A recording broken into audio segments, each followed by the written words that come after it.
Welcome to Seven Trumpets Prepper and to this third episode in Scripture Discussion. In today's video, I'm going to answer a question that a subscriber asked me, and that is about the clean and unclean foods, defining what's holy, what's profane. And it's a very good discussion. Many people believe that when Kepha Peter was shown the vision of the beast coming down and he was like, I'm not going to eat this, it's unclean. You can check the scripture right there.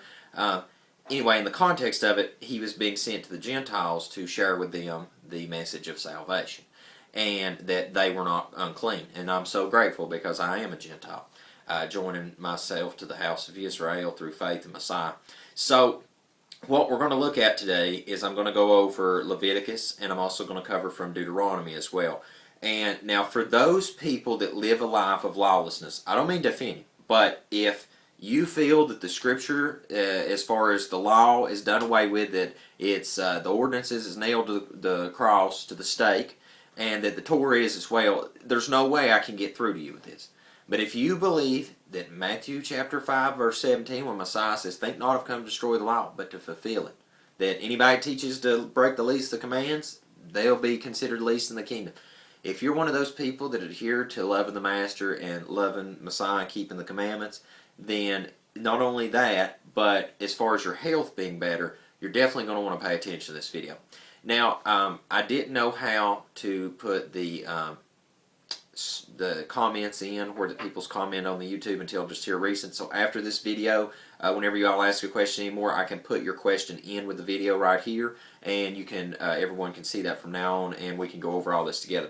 So anyway, with that said, if you want to open your scripture and go to Leviticus chapter 11, I encourage you to read Leviticus 11 and also Deuteronomy 14. Now, I'm just going to go over this and summarize because you need to sit and read the scripture for yourself. As we look in Leviticus chapter 11, verses 1 through 8 cover the beast of the field. It needs to have a completely divided hoof and chew the cud. Now, Deuteronomy, in a minute, I'm going to actually read Deuteronomy because so many people are already familiar with Leviticus 11 that I'm going to spend my time reading today out of Deuteronomy 14. I'm just going to summarize over Leviticus 11. To give an example of some things that are unclean is the camel.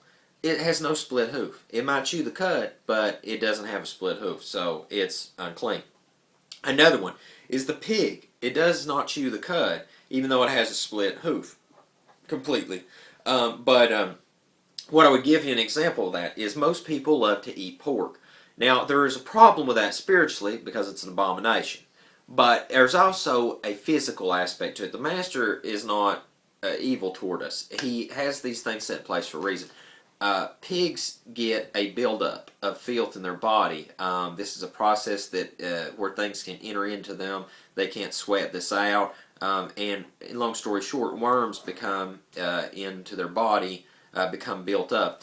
And what happens is, you can see pictures of it, and I'm not going to put it up, it's very profane, you can look it up on Google, is that people will cook a ham, for example, and then you have these worms coming out later where the ham wasn't completely cooked. And I mean, it's coming out right there on the plate. It's disgusting. And anyway, when people ate that, though, those parasites have an ability to pass the blood-brain barrier. And I can tell you, for somebody that has studied essential oils and understood how hard it is for things to get across the blood-brain barrier, that should scare anybody to not want to eat pork, just that alone, because the fact that if you ate that, those parasites could get in your body, profane your body, and kill you. And eat your brain. That's just disgusting, man. It's like stuff out of a zombie movie. So anyway, not only are these unclean, what's defined here, how to define between the clean and unclean, like I said, I'll go over the clean animals here shortly. I'm just trying to get through the bad right now, is their carcass is unclean. So, just think, throwing that pigskin football down the, down the range there. I mean, it's just things like this. Everything the Scripture says, it's for a reason. Those things are unclean. I hate to break it to you. That's just how it is. Now, I love to fish. Verses 9 through 12 in Leviticus break this down for us, the clean and unclean things. Those that have fins and scales are clean to eat. So, bass, crappie, bluegill, I'll give you some more examples here. Tilapia, salmon, things like these. They're clean to eat, as opposed to catfish or shark. They have a smooth body. They have fins, but they have no scales. Now, I'll go away from that for a second and focus really on where most people profane themselves, because I used to be one of these people.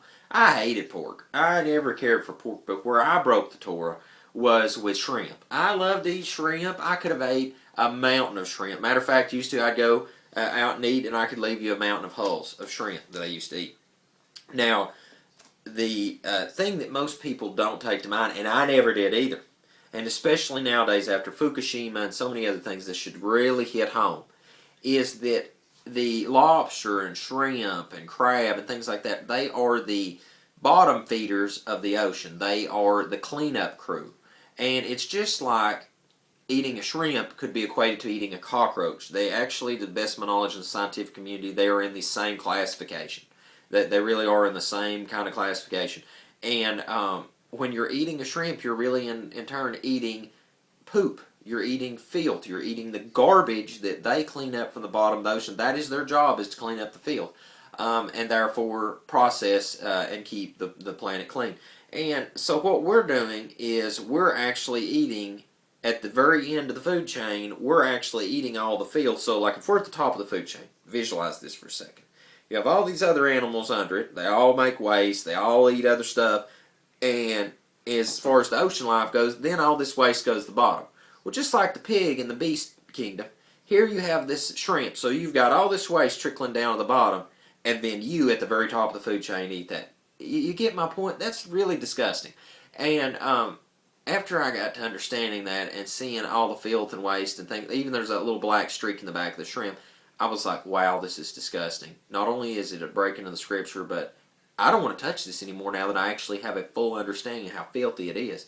It's like you can put lipstick on a pig, but at the end of the day, that pig's still a pig.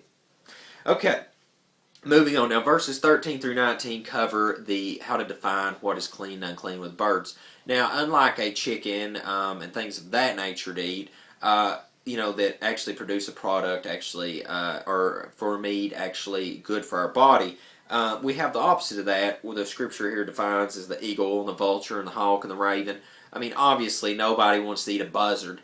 Nobody wants to eat a carrion bird, things that eat unclean things. Now, this goes right back to what I just said about the shrimp and the pig, is you have with the food chain again. Let us begin. You have the man at the top of the food chain. Here we are. All right. Well, the bird under us, this let's go for example, a possum dies. Okay. Then that possum is ate by bacteria. It's ate by ants and all the other stuff that would eat it up. But also in the meantime, it was consumed by a hawk or a buzzard or a raven or whatever. And then if you ate that, you're eating filth that was decomposed, that went into that and became part of that being of that bird. You see what I'm saying? So there is a reasoning behind not eating these things, and I always try to look at things with science. And I've really started doing that, is looking at science and plugging it into Scripture. And most people try to plug Scripture into science, and they can't. What they need to do, anybody, especially even people that's atheists, is need to backlog that. Is look and be like, why does Scripture say this? There's got to be a scientific reason.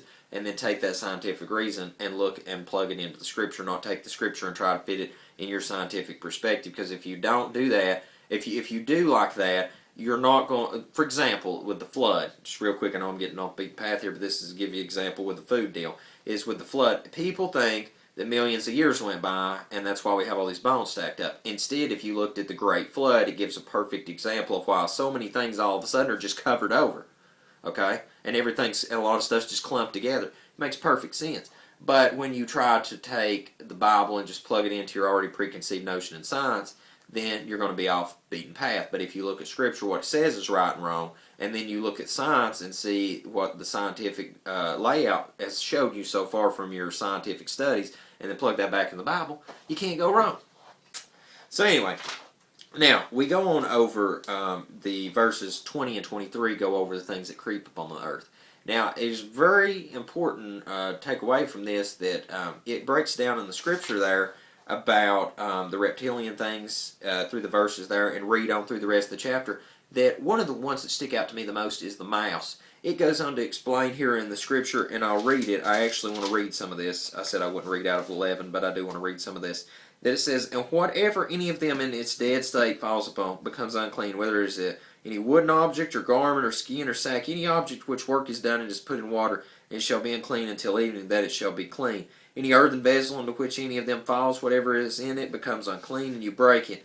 Any of the food which might be eaten on which water comes becomes unclean, and any drink which might be drunk from it becomes unclean. And whatever on whatever their carcass falls becomes unclean. An oven or cooking range is broken down, they are unclean and are unclean to you. And it just continues to go on down, explaining just how unclean these things come from them touching it. And one of those is the mouse. If anybody has seen mice and what a rat can do in a short amount of time, especially me being a prepper in food stores, it is amazing how devastating that pestilence can be, and especially those that lived during the time of the bubonic plague. If they could talk right now, they would tell you just how bad they are, because not only is the rat, I would call it a parasite in itself, but it carried the parasites that gave the bubonic plague.